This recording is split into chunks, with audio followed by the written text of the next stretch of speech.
Hollow Knight. You know it, you love it. And if you don't know it, then you can't say you don't love it because this game is amazing.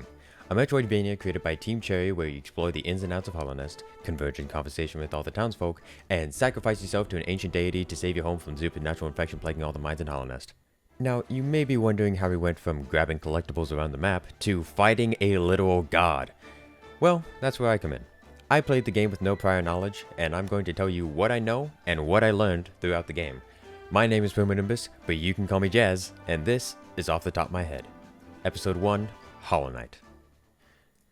In the deepest parts of the map, there's this substance called Void. An ancient civilization worshipped this Void as it gave way to a new type of energy called Soul. Soul is the energy that animates their bodies. Kind of like how the monsters in Undertale are made out of magic, the bugs in Hollow Knight are shells, when filled with soul, give them movement. They were able to store this soul in statues, and just happened to place them in very convenient spots for the player numerous years later. The Void is in fact a substance, but it's also sentient. Not in the animal kind of way, but kind of like how a plant knows its purpose and its surroundings, but doesn't really have opinions. Now, this ancient civilization seemed to be the only bugs who understood the Void to its greatest capabilities, which would be really nice for later characters if it weren't for the fact that they all died out for an unknown reason. And so the Void is forgotten about. For now.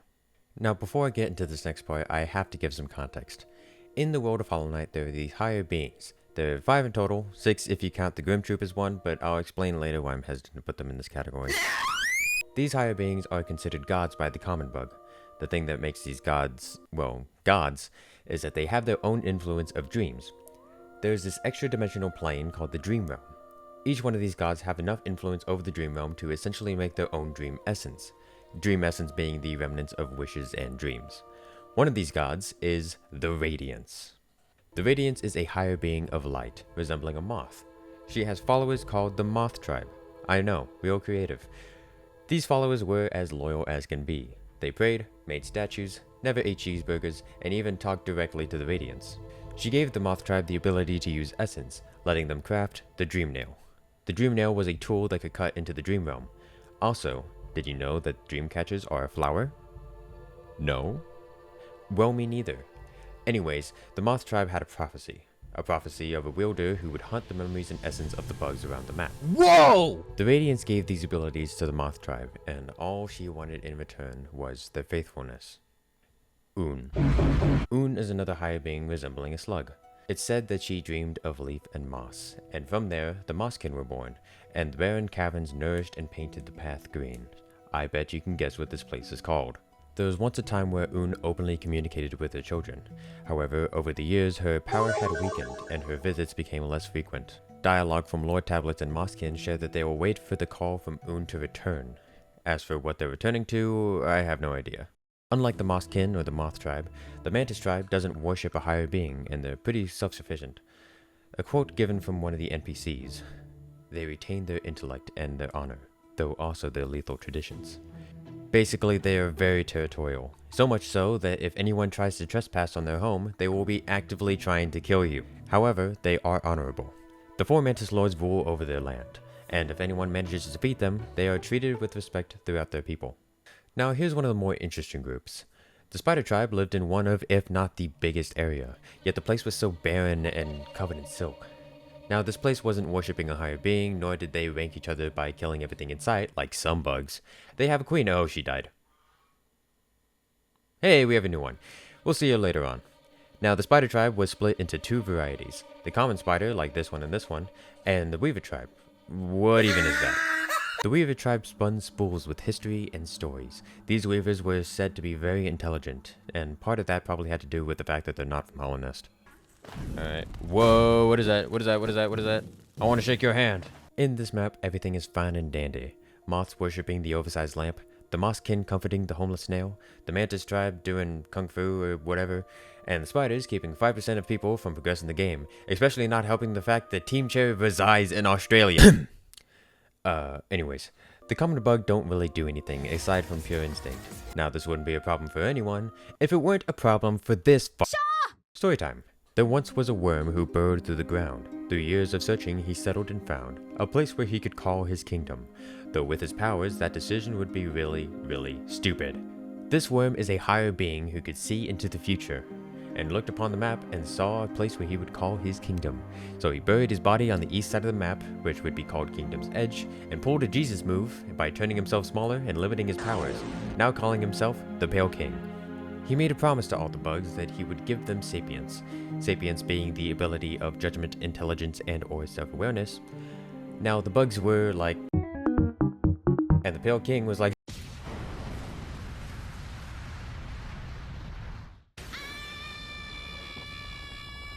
he became a beacon and gave the bugs their own minds. This beacon only affected everyone within Hollownest, as for everyone who left was to go back to their instinctive nature, and others' memories of Hollownest ripped from their minds. They were happy to give the king their praise, and even worked for him, building his palace and houses at the surface for common bugs. The Pale King reached out to neighboring tribes, requesting they join him in his kingdom. The Mosskin, while territorial, accepted the king's request. They even offered the king a part of their land, which the king dubbed the Queen's Gardens. But wait, there isn't a queen. Oh, okay. Yeah, there's a queen now. Apparently, the king didn't want to rule over this land himself, so he created another higher being, which he called the White Lady. What an unfortunate name. The Mantis tribe, while more territorial than the Mosskin, also accepted the king's request, which was surprising. However, the Spider tribe, while not territorial at all and was just doing their own thing, refused for some reason. Now, after seeing the wonders the king provides to the other bugs, the Moth tribe starts to drift away from the Radiance and towards the Pale King. They ask if they can join his kingdom, and in return they offer access to the Dream Realm via the Dream Nail. The king happily accepted, and thoughts of the Radiance slowly faded to nothing. However, this would not be the end of the Radiance. No, she would not allow it, and she will be plotting something in the background to make sure that no one ever forgets her again. With the Radiance almost completely forgotten about, the bugs in Hollownest are living in harmony, but this is about as far as the king foresaw because the bugs started having dreams about the Radiance. Now, this wouldn't be such a big deal if the dreams did take over their bodies as mindless husks. The king tried to tell the bugs to ignore the dreams, but they were too busy turning into zombies. So while the king went to devise a plan to stop the Radiance, he assigned 5 knights to be the protectors of Hollownest. Trying to ignore the fact that this chapter sounds like a JT Music FNAF song, we'll just start with the first knight, Hegamol. The mighty knight with a sense of humor and a snowflake personality. One day, while he was sleeping, his armor got stolen by a maggot that just wanted to protect his friends. Whether or not Hegamol survived afterwards isn't stated, but I personally think that he survived, because he wouldn't have gotten assigned as a knight if he just had the armor and no fighting skills.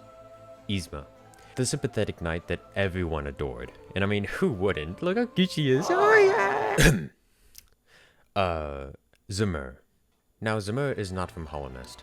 From her home, she brought a collection of delicate flowers, a pure flower with a mysterious power. No one really knows what this power is, but we'll see it later. Now, Zemur caught the eye of one of the Mantis Lords, and while that Mantis Lord did have feelings for her too, the Mantis tribe did not approve of the relationship, with them wanting to stay to themselves and not wanting an outsider with their people. However, this Mantis did not listen, as he left the village to be with Zemur, dubbing him the Traitor Lord. Despite the Mantis Lord's disapproval, they did live happily. But with the Traitor Lord easing up to the Pale King and his knights, this gave the Radiance the opening she needed, as she plagued his mind with infectious dreams, taking over his body and killing his daughter in cold blood. Zemur, witnessing this, left the Traitor Lord and isolated herself in the resting grounds, where she became the Grey Mourner. Drya, the fiercest and wisest knight. Known to be one to never socialize with anyone, yet it is stated by the White Lady that she did care about her comrades. Ogrim. Holy sh**! Whenever I tell you I saved the best for last, I mean it.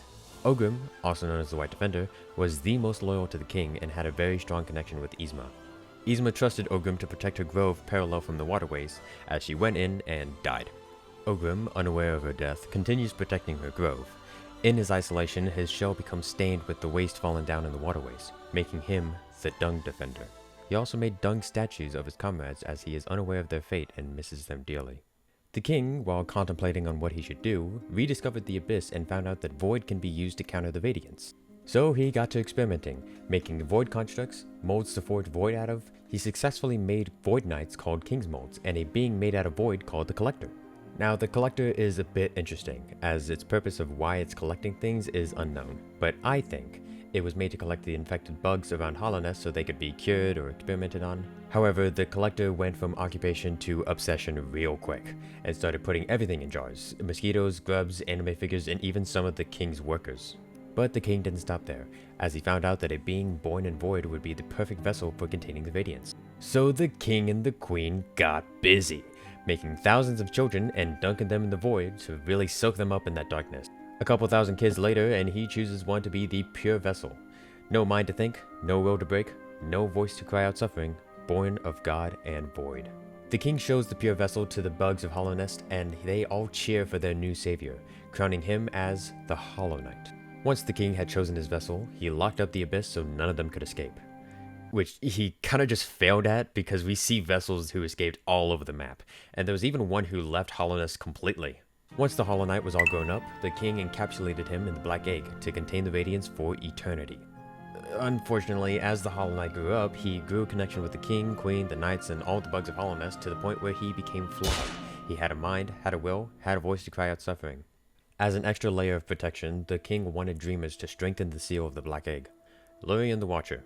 He was happy to offer his life out of pure loyalness to the king. He had seen the king's journey from the beginning and laid into an eternal sleep. The king offered Watcher Knights to protect his body while he slept at the top of his spire. Monomon the Teacher. The wisest one of all, Monomon the Teacher was hesitant about sacrificing her life, but in the end decided to oblige. However, she wanted an extra layer of protection, so she gave her mask to one of her followers, Quill. She put her mind in the mask so her body would be obstructed. Hera the Beast. Hey, it's her again. The king reached out to her and requested for her sacrifice. At first, she didn't want to, and rightfully so, but she came to an agreement. She would give her life, but she wanted a child. Now the king would not stop at anything to protect his kingdom. That includes cheating on his wife.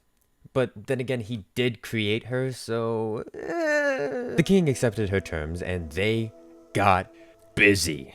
While they were waiting on the birth, the infection got so bad that it started to seep into the ancient basin, where the king's palace was located. So, using the dream nail, the king moved his palace to the dream realm. Which, just... how? The child was born, and she named her Hornet. Sound familiar?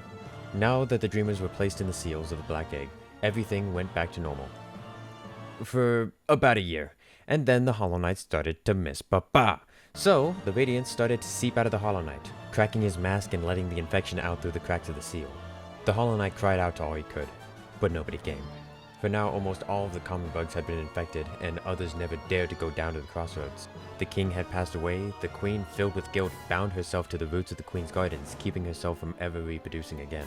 Dryia was the knight stationed to protect the queen, but the amount of traitor mantises overwhelmed her till her end. It seemed hopeless for the Hollow Knight. But remember that vessel who left Hollow Nest? Well, guess what? He's back, baby! Now, this would be the part where I stop with the commentary and just show you my playthrough of the game. However, Silksong is going to come out in a couple days, and I want to get this posted beforehand. And there's no way I'm going to do that with 73 hours worth of gameplay. So, I'm just going to give you the rundown of what we do in about, insert time in minutes. Go! We start with an opening scene of the Hollow Knight screaming out in pain, and we, the knight, hearing its call, come to the rescue. We fall down the Howling Cliffs where we learn the basic mechanics. We run into Elderbug and Dirtmouth, stating that he's pretty content up at the surface. However, our mission resides underground. We approach the well, and this is where we set our goals. Meet up with Cornifer to get the maps around the underground, run away from the False Knight, get a fireball from the Snail Shaman, defeat the False Knight and grab the city crest, find Sly the Fly to get his shop open, go to Green Path and simp over Hornet, get rejected and fight Hornet, grab the dash ability, blow up, fall into the fungal waste, find a Leg Eater, yes, you heard that right, find Hornet again, I mean at this point she's teasing me, grab the wall jump ability, fight the Mantis Lords and die because you were listening to the second best theme in the game, beat the Mantis Lords, get lost, traverse some thorns to get to the woman of your dreams, put the thingy in the square hole, watch a cutscene, get friend-zoned, get lost again, put the simple key in the simple hole, die again, lose all your money, cry, go back up and fight some Hogwarts students, fight the headmaster, Let me leave!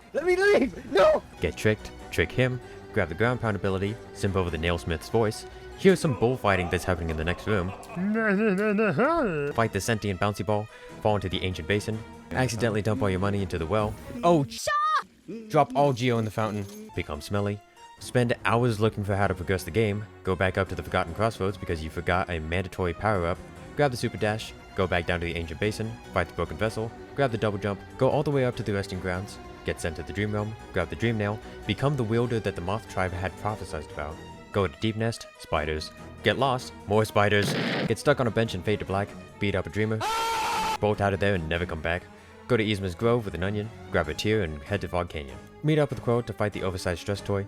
Have Quirrell use Monomon's mask to let you beat her up. Go up to the Watcher Tower, get jumped. Go higher up the spire to beat up the last dreamer. Go to the Black Egg, find a rune telling you can 100% the game and spend the next month and a half trying to do everything there is to do. Find your younger brother, take his burden, and beat the game by becoming the Hollow Knight. Thank you very much. Huh? What do you mean? Oh, yeah, alright. In Hollow Knight, there are 3 endings, all of which Team Cherry says can be canon, for there is no definitive answer, which I am calling bullshit because one of them literally has Hornet die. The Hollow Knight ending is the basic ending. Once you've defeated the Hollow Knight, you take his place as the vessel containing the Radiance, getting chained up, the Black Egg getting sealed, and Hollowness returning back to normal. The next 2 endings need a little bit more preparation. If you talk to the White Lady in the Queen's Garden, she will give you the White Fragment. After grabbing enough Dream Essence from the weird Dream Catcher trees and dead warriors, you'll get the Awakened Dream Nail. Dream Nailing the King's Mold in the palace grounds will send you to the White Palace, where once you scale to the top of the map, you will see the king dead on his throne, where you will get the second White Fragment, creating King Soul. The King Soul itself is an awful charm. It takes up 5 notches and basically does nothing.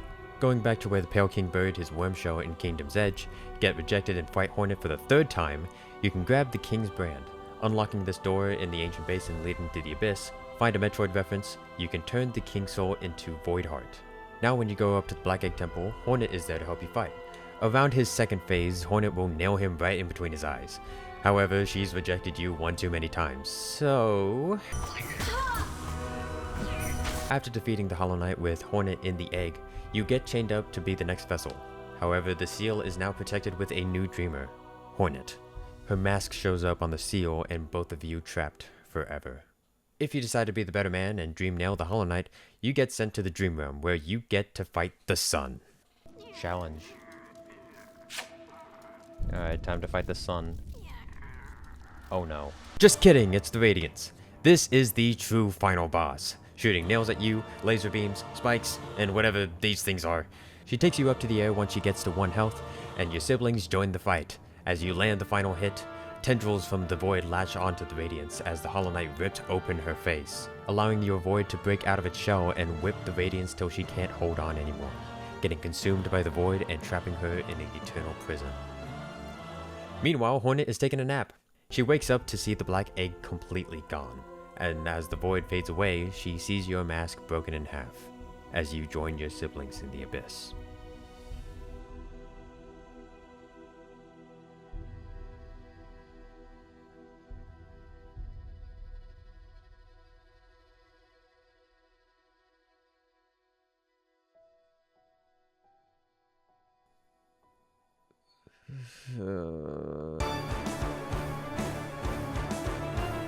The Grim Troop and God Home DLCs are interesting, to say the least. If you head over to the start of the game, you'll find a torch, where once lit will have the Grim Troop enter Dirtmouth.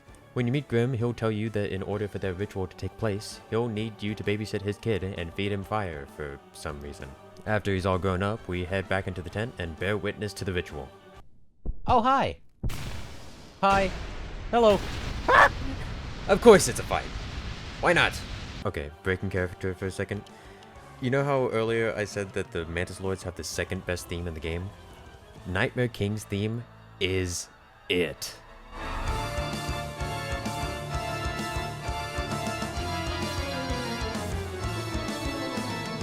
After beating him, his child becomes the new Nightmare King. And you get to keep him in your pocket. Now the God Home DLC has 3 things to offer. 2 new endings, pain, and more pain.